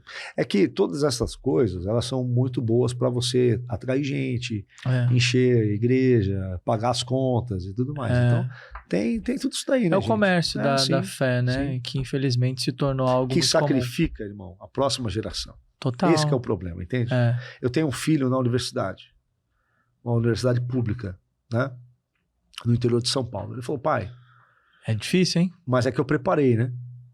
Por exemplo, ontem eu estava em casa à tarde... Eu ia te perguntar se era por isso que você tinha perdido o cabelo. Não, eu perdi o cabelo ainda recém-casado, mas o meu filho tem 20 anos. Deixa tua mulher ouvir isso. E o meu filho, como ele está estudando odontologia, então ele está se tornando um homem da ciência também, porque ele estuda células, estuda química, estuda um monte de coisa. E eu falei, filho, vamos ouvir aqui. Ontem eu tirei o dia para fazer umas coisas em casa, ele estava me ajudando, eu falei, filho, vamos ouvir aqui um debate. Eu coloquei um debate do Eberlin. Nossa, com ele vai estar aí. O Pondé sobre ateísmo, existência de Deus e tal. E os argumentos do Eberlin são excelentes, né? E assim... Design inteligente. Se você falar para mim assim, você concorda com tudo que o Eberlin tá dizendo, eu vou falar, quem sou eu para não concordar? O cara tem mil artigos científicos publicados, então eu só falo assim, não, se ele tá dizendo é porque deve ser, porque não tem como, quem sou eu? Né? Então, ele simplesmente é um dos maiores autoridades, né, naquilo que ele estuda, do Brasil e, quiçá, do mundo em alguns temas, né? Então, aí eu tava ouvindo com meu filho, falando, filho, olha só, se você tá na universidade sem ter sido preparado por uma igreja madura, complica. Você tava rodando agora na mão das filosofias seculares, do ateísmo e tal. E por que isso nem chegou perto de acontecer com o meu filho? Meu filho foi para a universidade e continuou crente. Mas por quê? Porque ele foi ensinado com maturidade. Todas essas conversas difíceis eu tive com eles na minha casa, né? E isso produziu neles jovens. Eu tenho 3 filhos, um de 20, um de 17 e uma de 8 anos. Os mais velhos, né? Os 2 já terminaram o colégio. Os 2 são crentes e são vacinados contra todas essas ideias e filosofias. Por quê? Porque se eu ficasse só, fala em línguas, cai no chão, tá cheio de crente que cresce nisso aí, vai para a universidade e daqui a pouco tá com a franja cortada aqui, o cabelo verde, as meninas não raspam mais o braço. É complicado. Né? E as ideologias são muito fortes, né? E a gente tá vendo agora também, as pessoas elas ignoram certas coisas, mas tem coisas que não dá para ignorar, que nem, por exemplo, teve agora o CONAI, que é um órgão muito responsável aí pelo futuro da educação do país, tá votando leis aí para os próximos 10 anos, dentro do ensino fundamental, ensino médio, que são coisas que vão pesado na mente das nossas crianças, dos nossos jovens. Então, até eu queria te perguntar acerca disso, né? A questão da educação. Como que você enxerga a relação da igreja e a educação secular lá fora, lá no mundo? Como que você enxerga essa relação de forma saudável? Porque, assim, parece que a igreja você é igreja e lá fora você não pode se misturar, né? Aquela coisa, você não é do mundo. Mas é justamente a gente preparar eles para o que tem lá fora que vai fazer a diferença, não é não? Olha, eu vou te falar que é o seguinte, um dos motivos de eu atuar como eu atuo na internet é porque alguns anos atrás eu me vi na posição de um pai de adolescentes. E eu falei, do jeito que a coisa está indo, os filhos dos crentes vão ser engolidos pela agenda secular.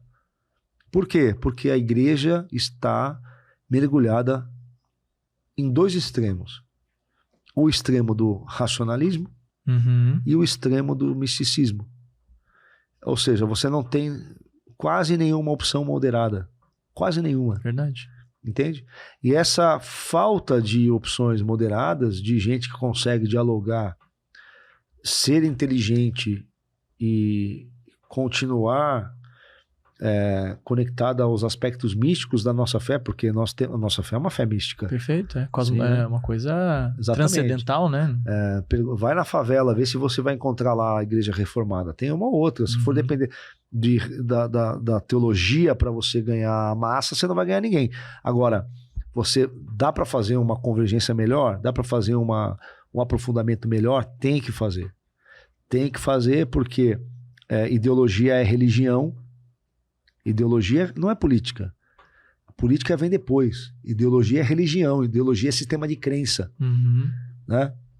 Então, se a gente não souber melhorar os nossos argumentos, melhorar a nossa experiência religiosa, aprofundando as coisas e amadurecendo, nós estamos entregando a próxima geração para o secularismo. É só as pessoas que tiverem curiosidade, eu sei que o assunto é extenso, mas seria legal vocês pesquisarem sobre um assunto que é o deísmo moralista terapêutico, que é a religião da geração Z, né? O que é o deísmo moralista terapêutico? É uma fé diluída, né? Num Deus que não está muito interessado com as dinâmicas do meu dia a dia, que só está interessado em eu ser uma boa pessoa. Né? Então isso daí foi um sociólogo americano. Ele fez uma pesquisa nos Estados Unidos entrevistando jovens evangélicos, judeus e islâmicos. E fez uma bateria de perguntas por todos os Estados Unidos. E foi fazendo foi olhando os resultados. Ele percebeu que as três religiões monoteístas, os jovens tinham a mesma espiritualidade. Podia mudar algum caráter litúrgico, cerimonial, simbólico, mas a espiritualidade era exatamente a mesma. Essa forma diluída de espiritualidade que é a forma como o neopentecostalismo comunica o evangelho, né? Essa coisa de experiência sem razão, sabe?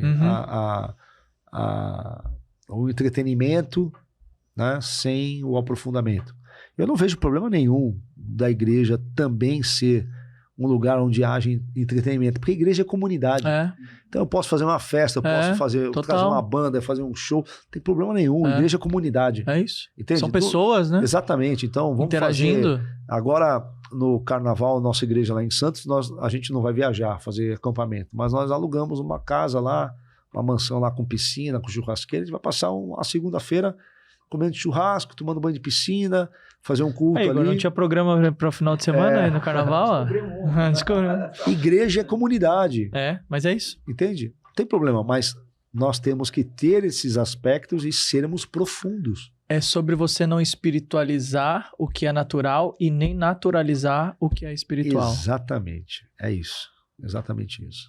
Muito bom. E aí, como é que foi esse processo final aí de você... Então, aí o que acontece? Quando eu saio da igreja, eu fui membro da igreja há 20 anos, né? E fui ordenado ao ministério em 2000. E eu não fui cabendo mais na igreja, não fui concordando mais com a igreja, e a minha preocupação maior sempre foram os meus filhos, porque eu tinha crescido naquele ambiente e muitas coisas foram boas e outras coisas não. E a parte que não foi boa, eu não queria que os meus filhos vivessem, né? Então, um dia eu cheguei e falei, não, aqui não dá mais, para mim eu vou sair numa boa. Tentei sair numa boa, não foi possível, né? Porque eu era importante ali na organização, né? Talvez uma das pessoas... que toda ruptura, ela causa e eu era uma das dores, pessoas, né? que fazia aquilo crescer e ser conhecido e tal. E aí quando eu saio, no começo, eu fui perseguido porque achavam que eu ia abrir outra igreja. E é uma coisa para mim que é assim, horrível, é você dividir uma igreja. Uma igreja é uma comunidade. Então eu saí e fiquei quieto e fui trabalhar. E no começo eu fui um pouco perseguido, que achavam que eu estava só fazendo ali um teatro para abrir uma igreja. Passou 6 meses, 1 ano, 2 anos, eu não abri igreja nenhuma. Pronto. Aí pararam de me perseguir. Quando eu vi que parou a perseguição, eu comecei a pregar. Eu fiquei 2 anos e meio congregando em Diadema, na igreja Comunidade Família de Diadema. O pastor Manuel Bezerra, meu pastor, até hoje. Fiquei congregando lá e um dia o Manuel chegou para mim e falou: Tiaguinho, me chamam de Tiaguinho, né? Não dá pra você ficar aí no só no meu banco. pastor e minha mulher me chamam de Tiaguinho, né? O Manuel... Ô, Tiaguinho. Tiaguinho. Seja bem-vindo aqui, Tiaguinho. Tá na Agora hora eu de- te chamei. Tá na hora de você começar a pregar lá em Santos. É ruim você ficar subindo aqui toda hora. Eu já tinha sido reconhecido como pastor na igreja lá. Aí ele falou: faz o que você quiser. Se quiser começar a igreja como comunidade e família, começa. Uhum, Se quiser começar um trabalho novo, começa também. É a mesma coisa. uhum, Que a gente não ele compartilha comigo dessa coisa de que igreja não tem dono, né? uhum. Então, e o dia que a Alicerce plantar outras igrejas, também não vai ser dona de nenhuma igreja. A gente vai fazer plantações de forma evangélica e não de forma empresarial, secular, né? E aí, Mas como que funciona agora? Me bateu uma curiosidade aqui sobre como que funciona esse formato de igreja sem dono. a igreja... É muito comum isso, por exemplo, se você pesquisar aí o pessoal, os plantadores de igreja, né? O movimento City to City, né? Então, uma igreja ajuda a outra a nascer. E depois o vínculo é só relacional, não tem um vínculo de essa aqui manda nessa, essa manda Você dinheiro para conhece essa. esse modelo? Ah. Né? Então, é um modelo bíblico, né? Ah, Não tá, empresarial. Então, o irmão aqui não é bíblico. Por isso que ele não conhece. Tem que me converter. Pedro, quando te converter, confirma os teus irmãos. Porque você vê, por exemplo, no Novo Ah, Testamento, tô nenhuma aprendendo. igreja pagava royalties para outra igreja, né? É. Não existia isso. O royalties, é verdade. Nenhum apóstolo falava assim: agora eu quero uma comissão de cada igreja aí, né? Não existia isso, né? Enviava e pronto, né? Plantava a igreja. Porque se o Entendi. vínculo não é amor, que outro vínculo você vai ter? Se não for amor, que outro vínculo vai ter? O dinheiro? Faz sentido, o contrato? Faz sentido. Né? Então Tá falando de fica igreja. cômodo, né? Muitas vezes fica É que assim, eu contratual. tô te falando uma coisa óbvia, Ganho. mas ela é totalmente fora do senso comum. Sim. Muita coisa que eu falo... Por eu só causa da tô igreja falando institucional. o óbvio. Quer ver uma coisa? Eu vou te falar uma coisa óbvia, que é totalmente contra o senso comum. Gafanhotos não são demônios. Gafanhotos são insetos verdes. Tem uns marronzinhos, vermelhinhos. Gafanhoto não é demônio.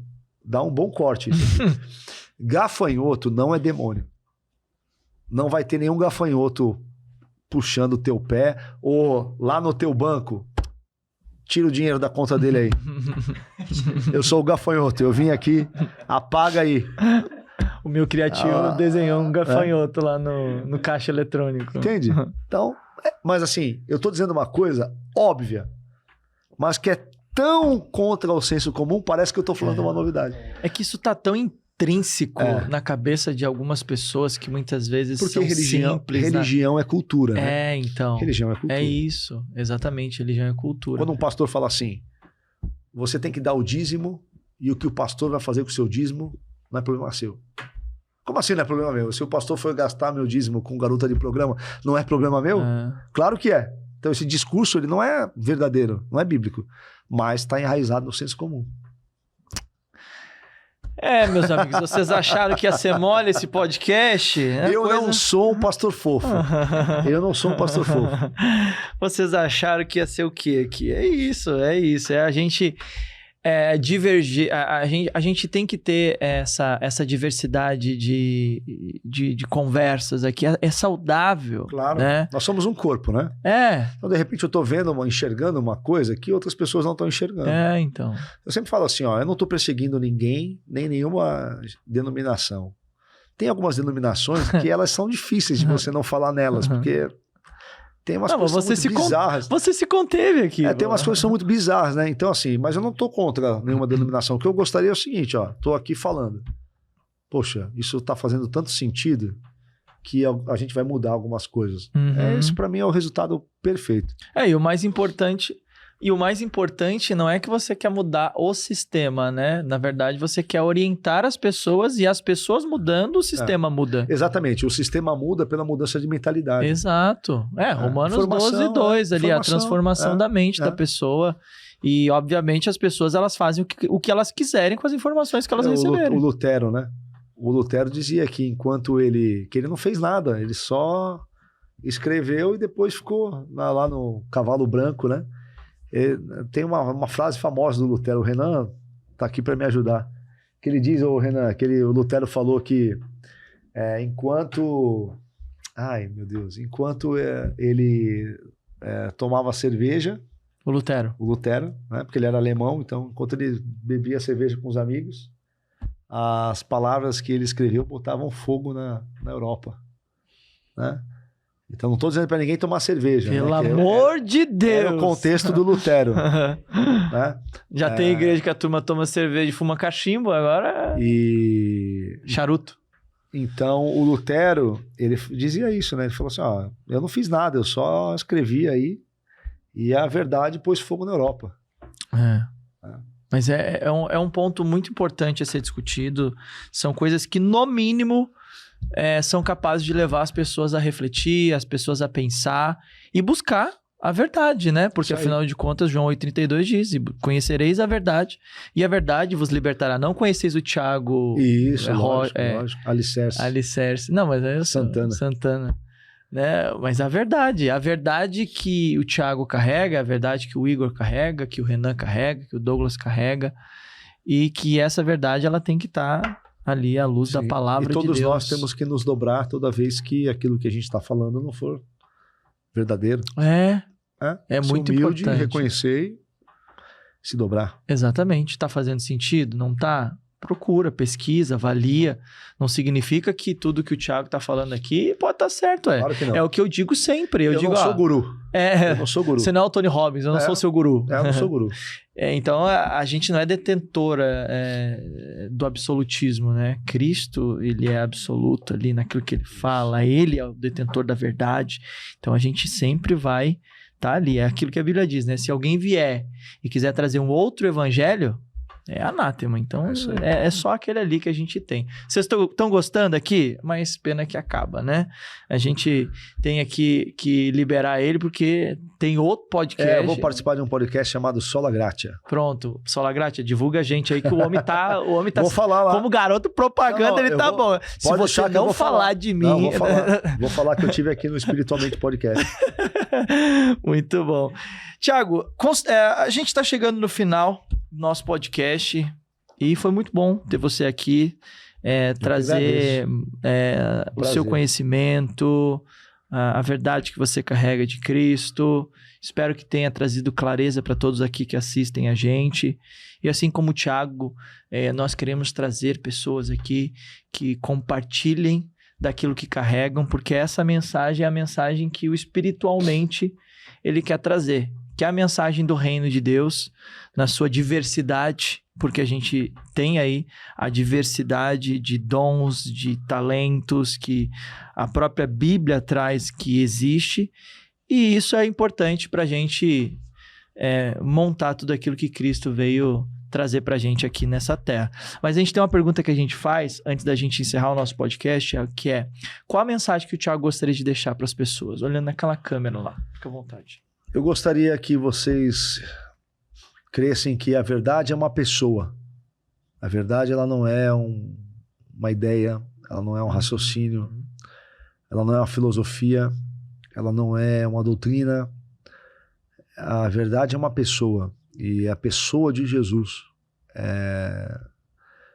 vai atuar no teu coração e na tua vida para que você conheça aquilo que você hoje conhece em parte, mas que um dia você conhecerá da mesma forma como também é conhecido. Então essa é a nossa esperança, é isso que a gente deve buscar. Então se alguma coisa que eu disse para ti não faz sentido, ok. Ore a Jesus e diga: Senhor, eu quero a verdade, tu és a verdade. E o Senhor fará a obra, né? Ele nos conduzirá a toda a verdade. É a promessa que nós temos, né, no Novo Testamento. E conhecereis a verdade e a verdade vos libertará não é um jargão político. É uma das mensagens mais poderosas que já foram ditas na história. E quando a verdade se apresenta, irmãos, a gente só tem que se dobrar. Né? Porque se nós não nos dobrarmos, a verdade nos esmagará. Ela nos dobra. Então é isso. Muito bom, muito Jesus bom. é a verdade. Muito bom. E ele era o verbo, e o verbo se fez carne. E ele aqui entre nós habita. Gostaram desse podcast de hoje? Se vocês gostaram, vocês já sabem, né? Compartilha com mais pessoas. Você pode fazer parte da nossa comunidade também. Então, você vai ter o link aqui na descrição para você clicar, para você fazer parte da comunidade gratuita. Então, você vem, participa com a gente dos nossos devocionais, dos nossos convidados, que eles compartilham, sabendo todas as novidades. E também, você pode vir aqui do ladinho, ó, lá embaixo ali, na parte do chatzinho, tem um cifrãozinho onde você pode dar um apoio pra gente aí, pra gente continuar aqui cada vez melhorando com todos os nossos equipamentos, né? Conseguindo pagar o Uber dos nossos convidados, conseguindo pagar o lanche dos nossos convidados, né? Conseguindo prestar aqui o melhor para vocês, que a gente tem o nosso objetivo aqui é esse, de conseguir entregar conteúdos de qualidade, com melhor edição, com bom som, com qualidade de vídeo, porque isso tudo gera custo e o seu apoio é muito bem-vindo aqui. Mas você pode seguir o Thiago nas redes sociais dele. Onde é que eles te encontram, Thiago? Nas redes sociais você me encontra como Thiago com H Alicerce. Então, no Instagram, no TikTok, no Twitter, no Facebook, no YouTube, você me acha lá, Thiago Alicerce. Tá? Muito bom. Então, procura lá, segue ele, porque você vai ter aí o conteúdo que você viu aqui, que é um conteúdo de extrema importância para te levar à reflexão e te levar à investigação. Se aquilo que você está ouvindo, se aquilo que você está aprendendo está fazendo sentido ou não, com uma boa teologia. E a gente precisa, como cristãos, ter uma boa teologia para que a gente possa estar preparado contra todas essas armadilhas desse momento atual que a gente está vivendo na nossa fé. Então, que Deus te abençoe. Até o próximo Espiritualmente Podcast. Um beijo no coração. Tchau!